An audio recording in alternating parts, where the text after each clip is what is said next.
మిగతా మంత్రివర్గ సహచరులు,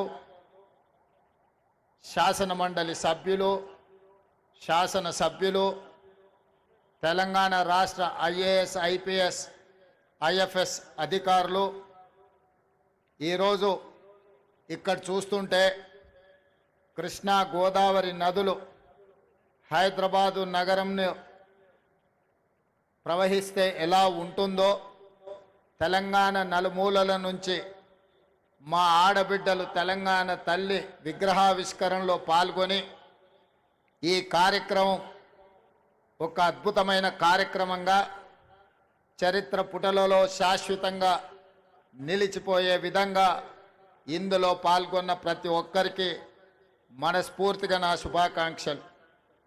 మొదటి సంవత్సరం పూర్తి చేసుకుంటున్న సందర్భంలో పెద్దలు అందశ్రీ గారిని, మిత్రులు principal incharge vice chancellor JNTU fine arts college and architecture Gangadhar గారిని, శిల్పి రమణారెడ్డి గారిని ఈ సందర్భంగా సన్మానించుకోవడం తెలంగాణ కవులు కళాకారులకు సముచితమైన స్థానం ఇవ్వాలన్న ఆలోచన ఈ రాష్ట్ర ప్రభుత్వం చేపట్టడం చాలా ముఖ్యమైన అంశం. మిత్రులారా, ఏ ప్రాంతానికైనా ఈ భూలోకంలో గుర్తింపు, అస్తిత్వం తల్లి. మన సంస్కృతికి, సాంప్రదాయాలకి ప్రతిరూపం తల్లి.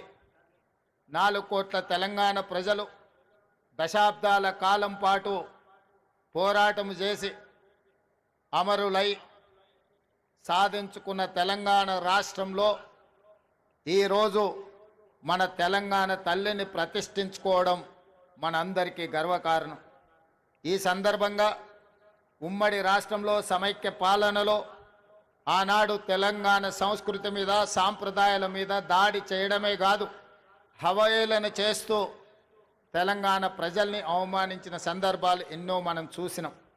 అక్కడి నుంచి విద్యార్థి ఉద్యమకారులు అమరులై సాధించుకున్న తెలంగాణ రాష్ట్రంలో 10 సంవత్సరాలు తప్పకుండా తెలంగాణ సంస్కృతి పునరుజ్జీవింపబడుతుంది, మన తల్లిని గౌరవించుకుంటామని ఆలోచన చేసినాం.